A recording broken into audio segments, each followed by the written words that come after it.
Assalamualaikum warahmatullahi wabarakatuh. Tabi pun di sini saya dan teman-teman ingin mempresentasikan hasil tugas besar kami dengan berjudul metode analisis load flow pada sistem IEEE 30 bus dengan metode Gauss-Seidel. Di sini saya beranggotakan 5 orang dengan saya sendiri dan di Satrio Bowo dengan NIM 123130034. Saya Hasman Pilih dengan NIM 123130036. Saya Dwi Atika Aulia dengan NIM 123130038.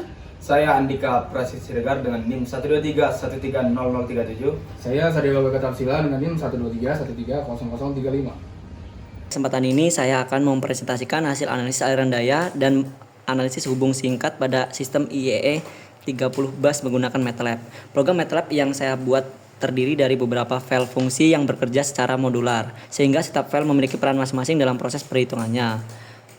Untuk penjelasan struktur program ini, secara umum program ini terdiri dari 6 fungsi utama, yaitu data 30.m, filenya ini namanya,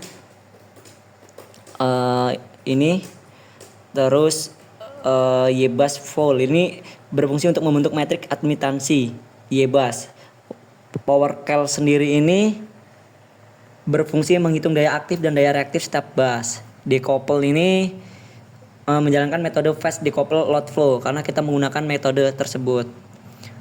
Untuk line flow ini menghitung aliran daya dan rugi-rugi saluran. Untuk yang file namanya run semua ini adalah file utama untuk menjalankan seluruh program sekaligus. Ini cheat kita untuk menjalankan program secara menyeluruh atau semua perhitungan.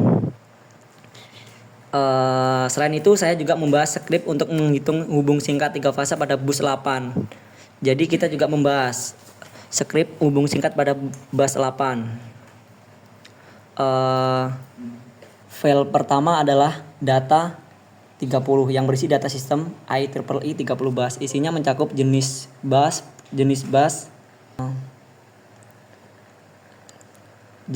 select, PV, PQ, tegang awal, beban P dan Q, data saluran seperti resistansi, reaktansi, kapasitas line, charging, dan tab transformator. File ini berfungsi sebagai database atau input system yang diperlukan untuk semua perhitungan berikutnya. Untuk fungsi YBus full ini fungsinya adalah menghitung metrik admitansi YBus dari data saluran dalam fungsi ini. Resistansi dan reaktansi saluran diubah menjadi impedansi, kemudian diubah menjadi admitansi lalu dimasukkan ke elemen-elemen matrik YBus. Matrik YBus inilah yang menjadi inti dari perhitungan aliran daya.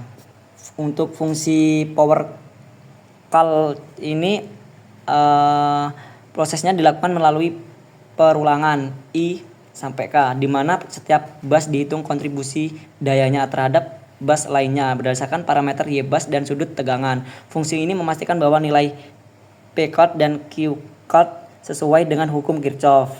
Untuk fungsi decouple ini metode yang digunakan adalah fast decouple load flow karena cepat, stabil, dan efisien untuk sistem besar. Fungsi ini menganalisa tegangan, menghitung mismatch daya, mengupdate sudut dan magnitude tegangan, melakukan iterasi hingga konvergen. Hasil akhirnya berupa tegangan setiap bus, sudut tegangan, jumlah iterasi, dan indikator apakah perhitungan berhasil konvergen. Untuk fungsi line flow ini, fungsi ini menghitung daya mengalir dari bus ke bus, daya yang kembali dari bus lawan, dan menghitung rugi-rugi daya aktif dan reaktif di setiap saluran. Total rugi dihitung dari penjumlahan rugi pada tiap line. Untuk fungsi bus out ini hanya untuk menampilkan hasil comment window. Isinya berupa tabel tegangan tiap bus, sudut tegangan, injeksi daya, dan total network loss. Dengan fungsi ini hasil perhitungan lebih mudah dibaca. Untuk fungsi run semua ini file ini menggabungkan seluruh fungsi tadi menjadi satu alur proses yang rapi. dengan meload data bus dan line, membentuk YBus, menghitung aliran daya, menghitung aliran pada saluran, menghitung rugi-rugi, menyimpan hasil ke Excel, membuat grafik profil tegangan, grafik sudut, line loss, heat map, dan grafik min-max voltage. Skrip ini memastikan semua analisis bisa dilakukan dengan sekali run. Berikut hasil voltage profil 30 bus. Jadi ini adalah hasil grafiknya. Hasil grafik voltage profil menunjukkan variasi besar tegangan pada sistem 30 bus. Setelah proses power flow, tegangan terendah terjadi pada bus-bus beban tertentu yang menandakan adanya penurunan akibat aliran daya yang cukup besar, menunjukkan area tersebut. Sebaliknya, bus-bus dengan generator atau slack memiliki tegangan lebih tinggi karena mampu mempertahankan level tegangan sesuai pengaturan. Secara umum, rentang tegangan masih berada dalam batas operasi aman, 0,9 5 sampai 1,10 PU, sehingga sistem dinyatakan stabil. Namun beberapa bus seperti bus sekitar 26 sini nih yang titik terendah ini sampai ke 30 menunjukkan tegangan yang mendekati batas bawah, sehingga berpotensi menjadi area yang membutuhkan kompensasi reaktif atau penguatan jaringan. Untuk gambar yang kedua ini, grafik Angel Profile memperlihatkan perubahan sudut tegangan pada setiap bus sistem dimulai dari sudut acuan bus slack 0 derajat dan kemudian menurunkan secara bertahap menuju bus beban yang berada lebih jauh secara listrik. Dari bus slack tersebut, pola penurunan sudut ini menandakan distribusi aliran daya aktif di sepanjang jaringan.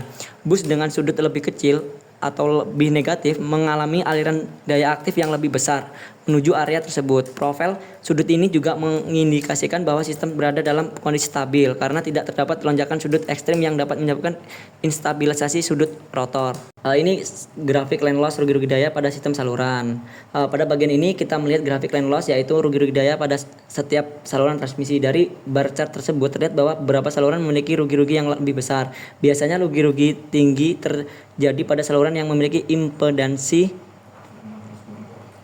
besar atau membawa arus yang tinggi karena distribusi daya yang berat. Saluran dengan rugi-rugi paling besar perlu mendapatkan perhatian khusus. Hal ini bisa menjadi indikasi perlunya optimasi aliran daya, penggantian penghantar yang kapasitasnya lebih besar, atau pemasangan kompresator.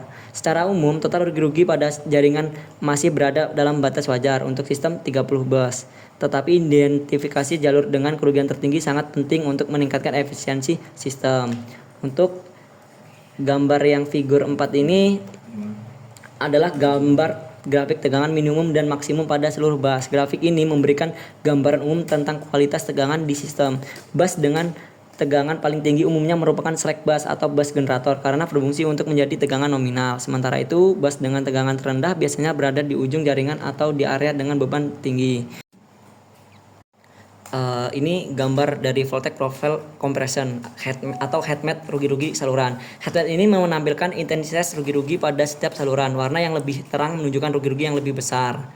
Visualisasi seperti ini sangat membantu untuk mengidentifikasi area panas atau hotspot, yaitu bagian jaringan yang menjadi sumber kerugian energi terbesar. Dari pola warna, kita bisa melihat beberapa saluran memiliki rugi-rugi dominan. Saluran ini menjadi target perbaikan seperti pemasangan fax, penggantian trafo, peningkatan kapasitas penghantar, atau redistribusi aliran daya. Dengan heat map, kondisi kesehatan jaringan dapat dipantau dengan cepat dan intuitif. Per float dan during float kita melihat perbandingan tegangan sebelum dan saat terjadi gangguan 3 fase di bus 8. Hasilnya menunjukkan bahwa seluruh bus mengalami penurunan tegangan yang signifikan ketika gangguan terjadi. Bus 8 ini mengalami penurunan paling drastis karena menjadi lokasi gangguan langsung. Nilai tegangannya turun menjadi mendekati 0. Bus yang dekat secara elektris seperti bus yang terhubung melalui impedansi rendah juga mengalami drop tegangan cukup besar, sedangkan bus yang jauh mengalami penurunan tetapi terlihat lebih kecil.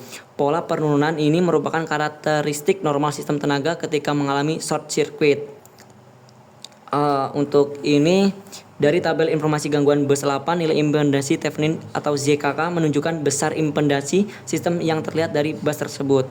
Nilai ZKK yang kecil menyebabkan arus gangguan sangat besar. Ini sesuai dengan nilai arus E-fault yang menunjukkan magnitude tinggi. Tegangan selama gangguan sangat rendah, hampir 0. Hal ini menegaskan bahwa tegangan di titik gangguan langsung runtuh ketika terjadi short circuit 3 fase. Voltage drop menunjukkan perbedaan tegangan sebelum dan saat gangguan. Bus 8 mengalami voltage drop terbesar karena berada tepat pada titik gangguan. Bus yang terkoneksi langsung ke bus 8 ini, yang terkoneksi dari bus 8 ini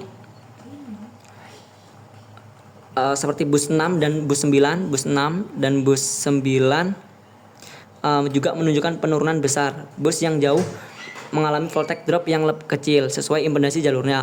Analisis ini membantu memahami seberapa luas pengaruh gangguan menyebar dalam sistem dan menjadi dasar evaluasi, proteksi, serta isolasi gangguan. Sekian, semoga hasil analisis ini dapat memberikan gambaran yang lebih jelas mengenai kondisi sistem serta membantu dalam pengambilan keputusan teknis di masa yang akan datang. Terima kasih atas perhatian dan waktunya. Saya akhiri presentasi ini. Wassalamualaikum warahmatullahi wabarakatuh.